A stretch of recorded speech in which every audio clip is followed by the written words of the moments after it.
Hello and welcome to Bristol Reptile Emporium's YouTube channel. I'm Gayle. And I'm Michelle. And today we have got another special episode for you. So a couple of weeks ago, Michelle and we went to the Ham Reptile Show, which is the biggest one in Europe, and we seemed to have a lot of positive feedback. So we thought we would also film our trip to the reptile show in the UK, which happens in Doncaster. Now it happens 4 times a year. And along with the breeders' meet, which happens on the Sunday, where everybody takes their animals and you can sell them and you can buy them and all that type of stuff, on the Saturday there's actually a conference, and this is a gathering of professionals within the industry to sort of talk, share ideas, and there's also a lot of people who are specials in their field, and they will give a demonstration and a talk. Michelle, would you like to expand on that a little bit? Yeah, so it's open to everybody basically. So it's not just a case of it's just professionals that can attend. So you can just be a member of the public. All you have to do is get in contact with the organisers, and then you can buy a ticket and attend like the rest of us. And what it enables us to do, it keeps us abreast of what's going on. So each year is slightly different. The subjects of the talk vary a little bit, but it's a really good reference point. Brings us in contact with different species that we may not have kept or kept to the standard that some of the experts have done, and it just gives us a better insight into reptile care in the UK and reptiles really, both coming in, leaving the UK, depending on what the subjects of the conference is about. This will last all day on the Saturday for us, and yeah, it's just a really good opportunity to get some different information from some different sources. Yeah, it is. I remember when we went to last year, there was a lady, her name escapes me, but she spoke very in depth about light nutrients and how that provides for the animal and how we can provide it for every animal, not just the traditional ones that we experience. Yeah, so that was Frances Baines, and she's a fantastic, knowledgeable individual on the subject of UV and lighting and how it affects our animals. And yeah, it was really interesting, and we came away with some really good ideas, some different concepts which we apply in store and with our animals at home. So we've been to the conference, that was yesterday. It didn't finish until about 9 o'clock last night, so we decided that we would film and talk about it this morning. It was really good, very well organised. There was a lot of different speakers. We managed to interview a few of them, so you will see that after this video. A lot of information, a very well organised day. Food was lovely as well. What do you think about it, Michelle? Clearly the food was a very important part of the day. Yeah, it was a really good day. It's always interesting to see what's going on in different sectors that are related to reptiles, and this is what the conference really enables us to get in contact with, because sometimes being a reptile keeper, it can be a bit isolated, so it's actually nice to interact with people who obviously have similar interests, and not always via a computer screen or a smartphone, things like that. So it's nice to do a bit face-to-face with people and see what other people are doing and how it could possibly affect what we're doing at home. So we're here at the conference today. Obviously we've got the breeders meeting tomorrow. We were just wondering if you could just give us a bit of information about what it's all about. Well, the FBH conference is somewhere where we, the FBH, get together, and we have our talks and everything else, but we promote ourselves to the general public.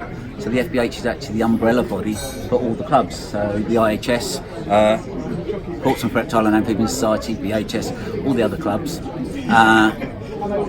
where we can get together and we have us act as a single voice to the general public and to government.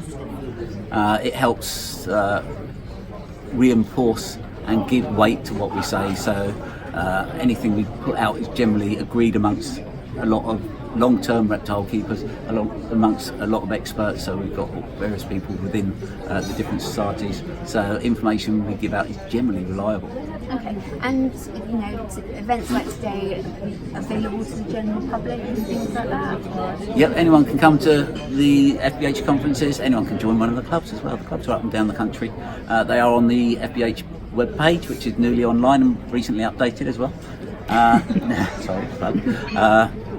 But we have all sorts come here. We've had completely new people come here, and we've got some very old faces here as well. Okay, so Chris, you're one of the first speakers this morning. Can you give us a bit of an overview about what you were talking about, really? I can try. Basically, I've been keeping and breeding reptiles and amphibians for 70 years. Not quite to the day, actually an extra 2 months. And where perhaps I'm unlike a lot of other people is since day one, basically I've been keeping them naturalistic with area, outdoors, and always use sunshine itself to try and go with UV source, so on and so forth. It's all very modern thinking, except I've been doing it for 70 years.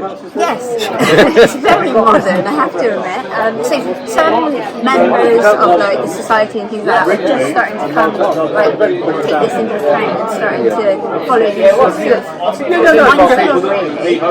So have you faced a lot of negative comments about what you've done in the past? Surprisingly enough, no. Well, that's good. Okay, so Mark, you're an absolute legend within reptiles. You know, you're a major character. You've done some amazing things for hobbyists, for research, for conservation, all different areas. So can you just tell us a bit about why you're here today and what you spoke about? Well, I was invited to come up and give a lecture, and I said, well, if you like, I'll come and do two.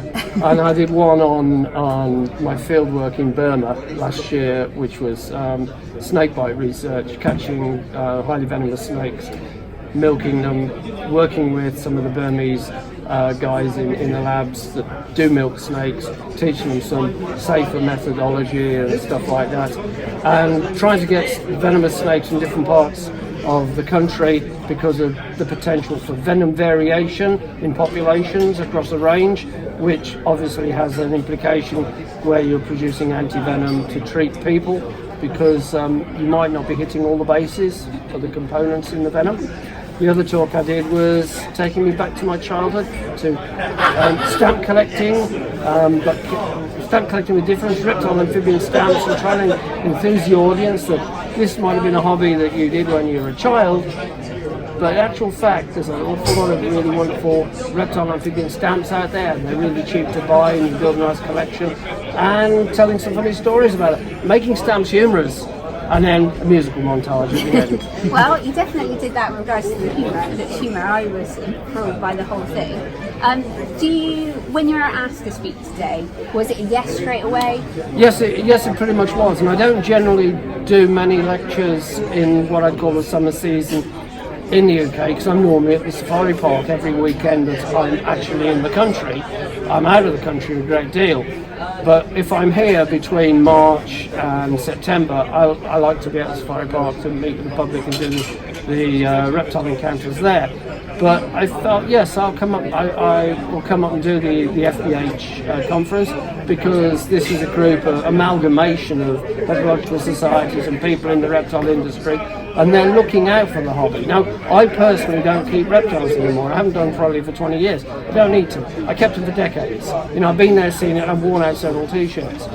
But I've come out the other side, and now I'm more interested in working in the field than actually owning them myself. But I still do see the importance of keeping reptiles. I think it's very important that youngsters come into contact with animals. To use an example, Ken Livingstone, right? Never mind his politics, he was Red Ken. When he became Mayor of London, he was Green Ken. He greened areas of London. He didn't go, oh, we can stick 100 cars on there and charge car parking. He thought, no, we'll have some ponds there, we'll get bulrushes growing, the kids can come and pond dip, they can look for diving beetles, they can look for frogs and things like that, and schools can use it. Now, why did this man, who's always been associated with hard-nosed politics, think like that? Because when he was young, he kept reptiles and amphibians at home as a young lad. And I think that it's really important that children are in contact with animals, not just watching them on TV or seeing them as in contact with animals early on, because this means that they learn to care for another species. And then when they're adults, when they're the decision makers, the policy strategists and all of these fancy names, and they are in a position of making a decision about something, they may well think, if it could be animal orientated, they'll think back to their childhood, and it might mean that their conscience pricks them if they do something bad. Fair enough. So on a quick note in regards to conservation, are you still finding the snakes that you were finding 20 years ago in the wild now? No. I've been working in Papua New Guinea since 1986. I used to get in the car and drive out on some of those roads, and I could catch 3 or 4 pythons. Now you don't see that. You see brown tree snakes, you see slaty grey snakes, and that's pretty much it, because along the roads everything's gone. And those roads are basically cutting across habitats and separating populations. And it is a shame that now I used to, on a nice wet night, be able to drive a road and I would guarantee finding snakes. Now you could do several hundred kilometres and not see one. And I just think this is the case everywhere. Human populations increased. When you put a road in, very soon people start living alongside it, and they get their gardens, their fields and everything else, and humans impact on the animals that are living there or were living there. And snakes, obviously, because a lot of people are frightened of snakes, and in the tropics it's a good idea to have a healthy respect for them, because up to 138,000 people die of snake bite every year, and up to 400,000 people are permanently maimed by snake bites every year. So it's not like it's not a big problem. It is a big problem. Over 500,000 people directly affected, let alone their families and the poverty that put into it. But people have a fear of snakes, and they don't differentiate whether it's a dangerous snake or a python that's beneficial. They kill a lot, and you know, increased traffic on the roads. Slow-moving pythons, they don't stand a chance. So basically, in regards to what you said about London, it's the same thing. It's not necessarily the animals themselves that are being persecuted, it's the fact that their environment. Their environment, yes. I mean, if you ask people today, not many people say I'd take a stick and kill a snake, whereas decades ago that definitely would be the case. I'm talking about in Britain now, but the point is that habitat alteration, habitat fragmentation, habitat destruction, they're different things. They're actually different, but they all impact animal populations in a big way. And like all the runoff from agricultural land, all the nitrogenous matter going into the water, eutrophication and things like that, destroying water courses, we're doing an awful lot of damage. And it impacts all the way up the food chain to us eventually. Yes. So we end up, you reap what you sow. But reptiles, yes, some of our species are very endangered: sand lizards, smooth snakes, natterjack toads, great crested newts. You know, and rightfully they get total protection in law. And thankfully, you know, a building project will stop if you've got great crested newts in a pond there. Yes. And you can prove you have, because they can do eDNA now, and they can actually take a water sample, and they'll know what's in there. So they shed DNA. It's amazing, isn't it? It's fantastic. So science now is really helping, but they still need help. Reptiles still need help. Both people keeping them in captivity and their survival in the wild. You know, both sides. Okay, so we've got Sam here. He did one of the talks today at the conference. So what was your talk about, basically? My absolute obsession, the desert iguana, Dipsaurus dorsalis. I'm just utterly obsessed with them. So yeah, it's taking sort of wild observations and the climate data and how to sort of interpret that into our sort of captive husbandry, really. Okay, and how long do you think it's taken you since you started this project? Well, I've been keeping them for about 7 years now, and it's really probably the last 2 or 3 years I've really started to sort of really research the species, work with sort of amateur field herpetologists out in their native range and gather sort of all the information I've got. So it's been a couple of years in the making. It's not finished yet. So still work in progress? Still work in progress. Fair Got to enough. get them to breed yet. Lovely. So when you were approached about the conference today and asking to speak at it, what was your immediate response and what made you say yes? I mean, this is actually my, I think, 4th conference talk this year. Not on that. I've done at various conferences. For me, the hobby should all be about sharing information. Doesn't matter who it's to, what their level of knowledge is, what they've previously done, their history, whatever. The hobby should be about sharing knowledge from sort of experts to amateurs, and to be fair, there's a lot we can learn from amateurs, that new things they pick up as well. So for me, that's what it's all about, conferences like this. So we've been into the Doncaster Reptile Show and it is busy. Luckily for us, we are part of the FBH members thing. Michelle, do you want to pop up your card? So that gets us in a little bit earlier than the general public. So we've now come out, we've been round, it's an hour later and they are still queuing to get in, the general public. It is massive in there are so many people, but there's a lot of animals, a lot of different ranges in there, and get some good bargains. Yeah, obviously there's some higher price stuff as well, but yeah, there's a bit more selection than you may find elsewhere, so that's the great thing about these shows. Even I am shocked about the size of the queue for the general public. So like Gayle says, members getting a little bit earlier, but the general public are still queuing to get in, and we're an hour past opening now. So it's just, it blows my mind every time just to see the appeal to the public of these sorts of events, to be honest. It is great and definitely worth a visit if you can get up to Doncaster. Thank you for watching Bristol Reptile Emporium's YouTube channel. Don't forget to subscribe, and we look forward to seeing you next week for another video. Bye! Bye!